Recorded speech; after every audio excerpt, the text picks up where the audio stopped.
주님의 이름으로 기도합니다. 아멘. 아멘.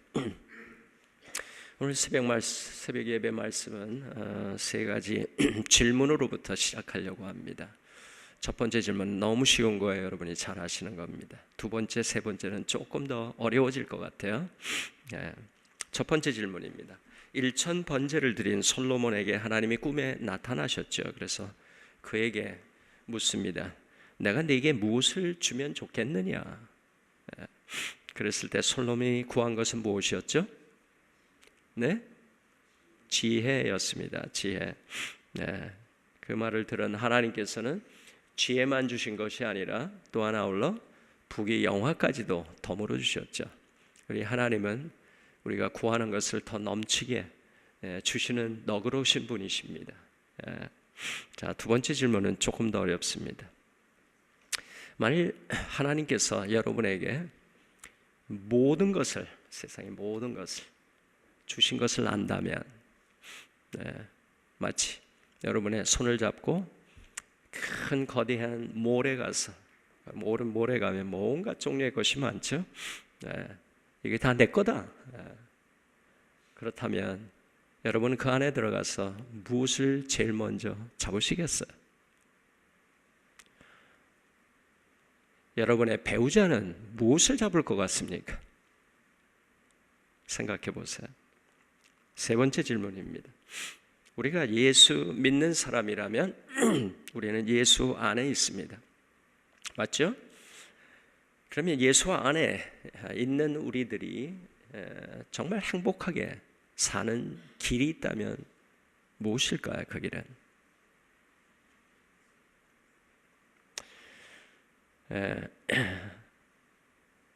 제가 여러분에게 드린 두 번째와 세 번째 질문이 바로 오늘 본문과 연관이 있습니다.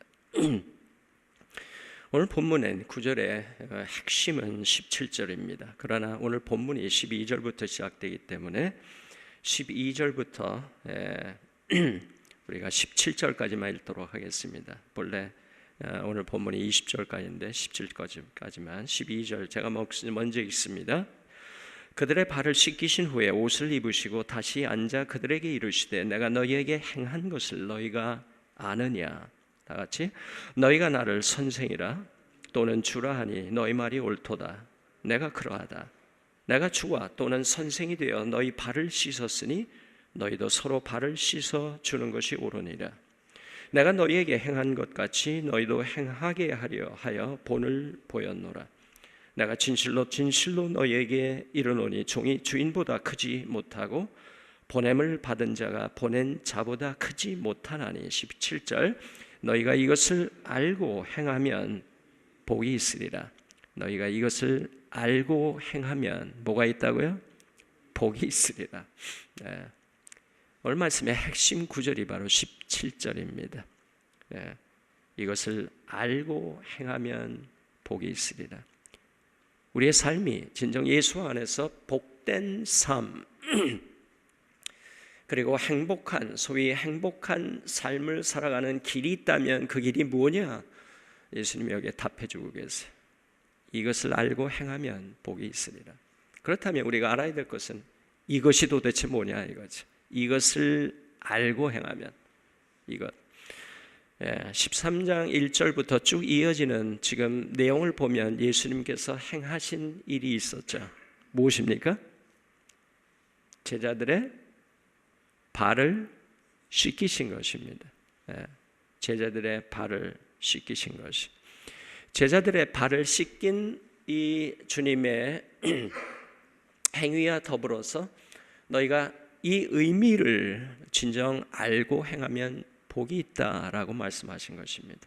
그렇다면 예수님께서 제자들의 발을 씻기신 이 일과 관련돼서 주님께서 말씀하시는 정말 제자들과 우리가 깨닫고 알고 행하기를 원하시는 것이 도대체 뭐냐 하는 것이에요. 이 말씀을 본문을 보면 사실은 어제의 본문과 그걸로 조금 거슬러 올라가야 되죠. 그리고 오늘 본문이 그거에 대해서 계속 이야기를 해주고 있는 교훈의 말씀입니다. 주 안에서 이것을 행하고 알고 행하면 복이 있다고 하신 주님이 제자들의 발을 씻기시는 의미가 중요한 것이 있어요. 뭐냐? 첫 번째는 겸손입니다. 겸손. 생각해 보세요. 예수님께서는 자신을 누구라고 이야기를 하고 있냐면 제자들에게 13절에 보시면 너희가 나를 뭐라? 선생이라고 이야기한다. 또는 주다, 주인이다, 주님이다 라고 말한다. 옳다, 내가 그렇다 라고 예수님께서도 인정을 하시고 시인을 하십니다. 그런데 내가 주된 내가 또 선생된 내가 그런 신분이지만 그런 위치에 있지만 너희의 발을 씻지 않았느냐라고 말씀을 하세요. 근데 사실 좀 더 거슬러 올라가면 사도 요한은 예수님께서 어떤 분이신지를 좀 더 밝히죠. 그분은 3절에 보면 13장 3절에 보면 예수는 아버지께서 모든 것을 자기 손에 맡기신 것과 자기가 아버지 하나님께로부터 오셨다가 하나님께로 돌아가실 것을 아시고 예수님의 출처에 대해서 얘기를 하고 있어요. 그분은 어디서 오셨냐면 하나님 아버지로부터 오셨다. 하나님 아버지와 더불어 천국의 북의 영화를 누리고 계실 수 있는 그분이 자진해서 이 땅에 인간의 모습으로 자신을 제한해서 성자 하나님이 이 땅에 오신 것입니다. 이 땅에 왜 오셨는가?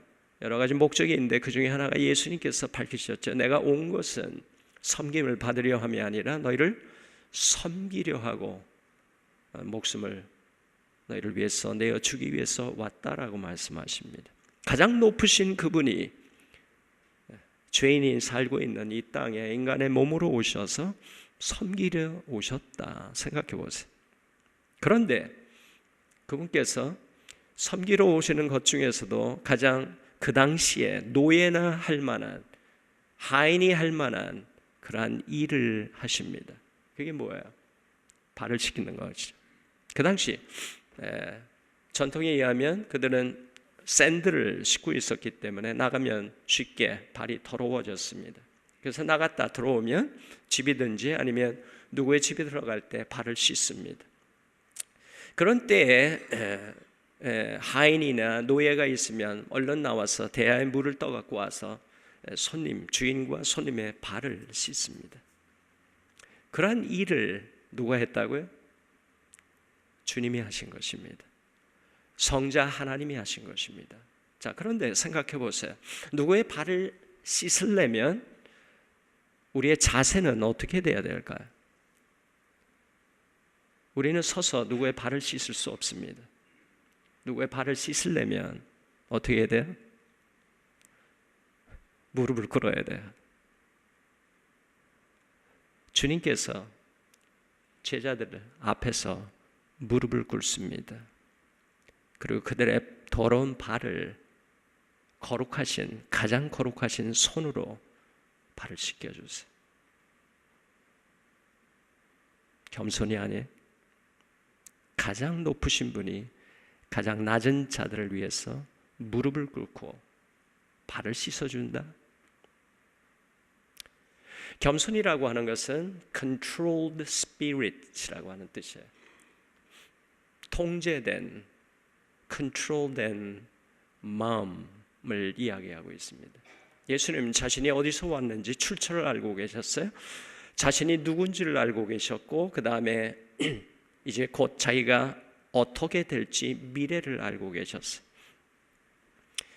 그분은 자신의 정체성에 대해서 분명한 자신이 누구인지를 알았습니다. 우리의 정체성을 주 안에서 확실하게 알면 알수록 우리는 남이 뭐라고 그런 남의 눈에 별로 그것에 따라 움직이지 않습니다. 우리가 과거에 어떻게 지나왔고 내가 누구이고 또 앞으로 미래를 안다면 그리고 그것을 컨트롤할 수 있는 분이라면 그러면 우리는 두려울 게 없는 거죠. 우리는 예수 안에서 새로운 신분을 얻었습니다.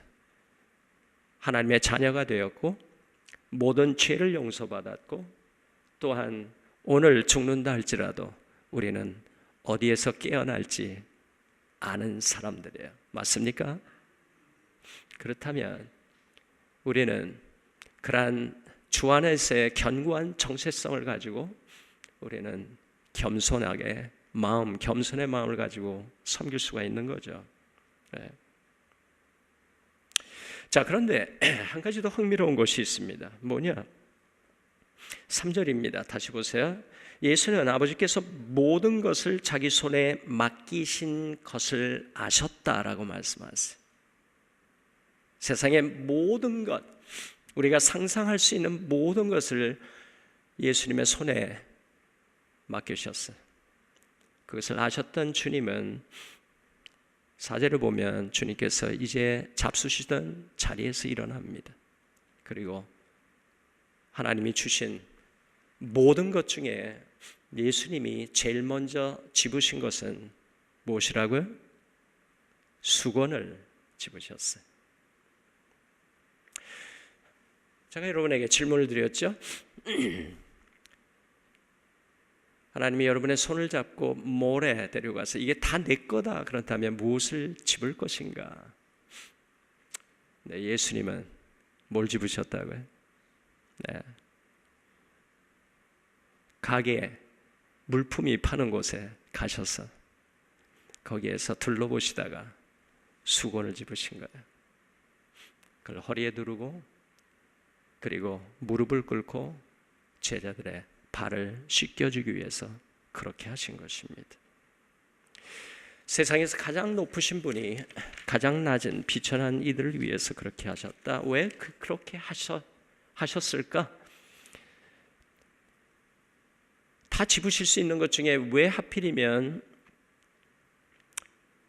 타올을 집어서 그렇게 섬기셨을까? 13장 1절이 얘기해 주고 있죠. 세상을 떠나 아버지께로 돌아가실 때가 이른 줄 아시고 자신이 이제 곧 떠날 줄 아시고 세상에 있는 자기 사람들을 사랑하시되 끝까지 사랑하시니라. 뭐 때문에 그렇게 했어요? 사랑 때문에. 이들 이처럼 사랑하사. 사랑하면 섬깁니다. 사랑이 담긴 마음으로 섬기면 즐겁습니다. 섬기는데 힘이 들 수는 있지만 그러나 거룩한 기쁨이 있어요. 예수님께서 말씀하신 것이 바로 이것입니다. 너희가 이것을 알고 행하면 복이 있으리라. 그래서 예수님께서는 타올을 집어서 겸손히 섬긴 것입니다. 두 번째, 이것을 너희가 알고 행하면 복이 있으리라. 두 번째, 행복의 길이 뭐냐? 거룩함으로 자기 자신을 지키는 것입니다. 거룩함으로 자기 자신을 지키는 것이. 예수님께서 주로서 제자들의 발을 씻기 시작하자 베드로가 눈이 희둥그레졌어요. 자기 차례가 오자 주님 안 됩니다. 저는 안 됩니다. 제 발을 씻기실 수 없습니다. 그러자 예수님께서 말씀하시죠. 내가 하는 것을 네가 지금은 알지 못하나 이후에는 알리라. 그러시면서 내가 너를 씻어주지 않으면 너와 나는 상관이 없는 존재다라고 말씀하세요. 화들짝 놀라가지고 그러면 머리에서부터 발끝까지 다 씻겨주십시오. 그러죠? 굉장히 아주 극과 극을 내닫는 사람이 베드로예요. 그러나 예수님께서 말씀하십니다. 10절을 보면 같이 읽습니다. 예수께서 이르시되 이미 목욕한 자는 발밖에 씻을 필요가 없느니라. 온몸이 깨끗하니라. 너희는 깨끗하나 다는 아니니라. 그래서 목욕과 발 씻는 것을 두 가지로 분별해서 말씀하세요. 목욕하는 것은 마치 예수님을 통해서 모든 죄를 용서받은 것을 이야기를 합니다. 그러나 매일의 삶 속에서 그러나 우리가 원하건 원치 않건 발이 더럽혀지는 것처럼 죄를 또 짓습니까? 안 짓습니까? 마음과 행동과 우리의 말로 혈기 때문에 화가 나서 그런 말을 했으면 안 되는데 하지 말아야 될 것을 해야 될 것을 하지 않고 하지 말아야 될 것을 하는 이러한 우리들, 그래서 발이 자주 더러워집니다. 그래서 발을 씻어야 될 것을 얘기하신 것입니다. 사도 요한은 이것을 요한 1서 1장 9절에만 이야기합니다. 만일 우리가 우리 죄를 자백하면 그는 미쁘시고 의로우사 우리 죄를 사하여 줄 것이요. 그래서 우리는 하나님 앞에 나와 예배를 드릴 때 우리의 죄에 대한 고백을 드리는 것입니다. 그러한 죄를 계속 품고 있는 동안 결코 우리는 복된 삶, 행복한 삶을 누릴 수가 없기 때문인 것입니다. 그래서 예수님께서 발을 씻겨주시는 이것을 통해서 우리에게 매일 내 삶을 돌아보는 성찰의 시간을 갖고 주님 앞에 죄를 자복하는 것을 주께서 말씀하신 것입니다. 그렇게 함으로 주님과의 그러한 관계가 다시 회복이 되어 주님과 친밀한 교제를 누릴 수 있는 것을 말씀하신 것이. 그래서 겸손, 거룩함 없이는 주 안에서 복된 삶을 누릴 수가 없는 거죠. 셋째 행함입니다. 행함. 15절입니다. 내가 너희에게 행한 것 같이 너희도 행하게 하려 하여 본을 보였노라. 그렇죠? 본을 보였다. 너희도 그렇게 해라. 섬기라는 것입니다. 세상 사람들은 남들이 나를 잘 섬겨주면 행복할 거라고 생각을 합니다. 그러나 진정한 행복은 그리스도의 이름으로 다른 사람을 섬길 때에 찾아오는 것입니다. 세상에서는 끊임없이 행복을 찾고 있어요. 그러나 결코 도달할 수 없는 그림자를 쫓는 것과 같습니다.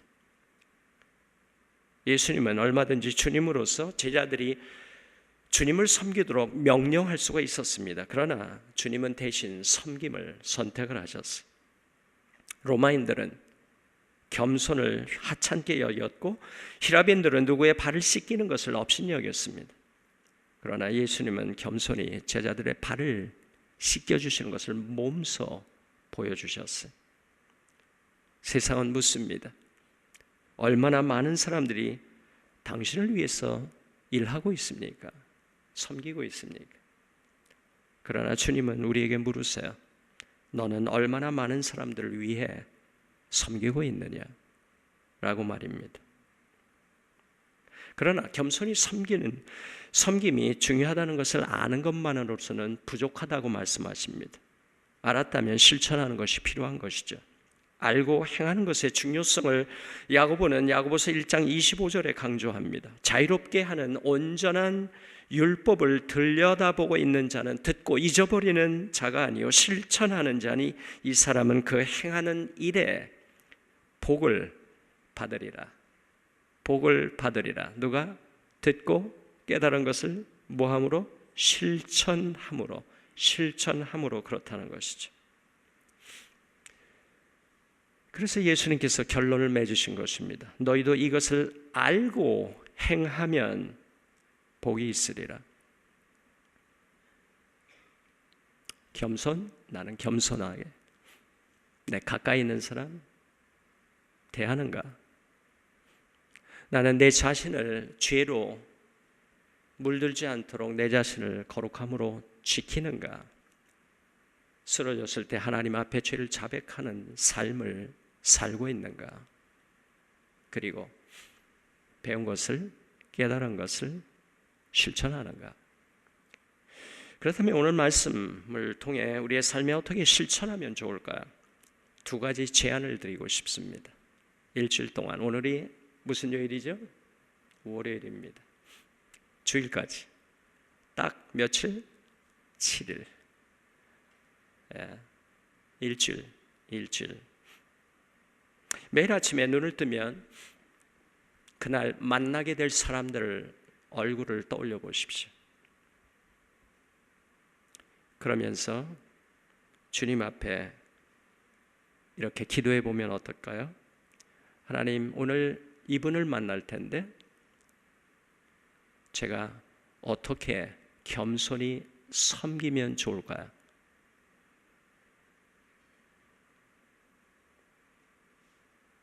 단 한 사람만이라도 하나님 오늘 제가 섬김을 통해서 주님을 본받는 복된 길을 걷는 삶을 살고 싶습니다.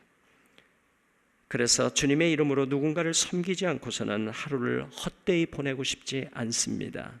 주님, 제게 잘 섬길 수 있는, 겸손히 섬길 수 있는 지혜를 주십시오. 어떻게 섬기면 좋겠습니까? 섬김은 굉장히 다양합니다. 두 번째, 잠자리의 하루를 마감하며 눕기 전 하루를 돌아보며 누군가를 어떻게 섬겼는지를 돌아보며 감사의 기도를 주 앞에 올리는 것입니다. 그것을 또 내 스스로 점검하기 위해서 어쩌면 여러분이 매일 가지고 다니는 휴대폰 노트란에 날짜를 적고 그날 그런 삶을 살고 있는지를 점검해 보는 것도 도움이 될 수가 있을 것입니다.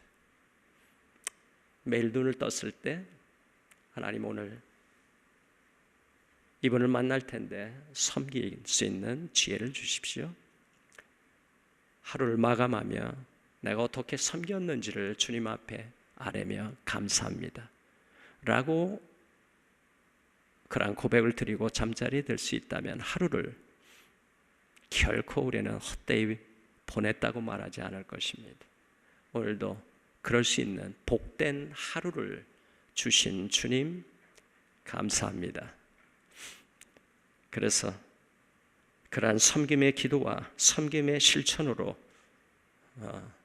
이번 한 주간이 정말 주 안에서 신났노라고 기뻤노라고 이러한 간증을 여러분의 가족과 여러분의 목장 식구와 이웃과 나눌 수 있는 복된 정말 행복한 한 주가 되기를 축복합니다. 하나님 아버지, 우리에게 아름다운 섬김의 모범을 보여주신 주님의 마음을 본받아 우리도 하나님 자신을 낮추고 섬김의 기쁨이 무엇인지를, 섬김의 행복이 무엇인지를 실천을 통해서 경험하고 나누는 한 주가 그리고 여생이 되도록 인도해 주옵소서. 주님 가르치신 기도로 기도하옵나이다. 하늘에 계신 우리 아버지여, 이름이 거룩히 여김을 받으시오며 나라가 임하시오며 뜻이 하늘에서 이루어진 것 같이 땅에서도 이루어지이다.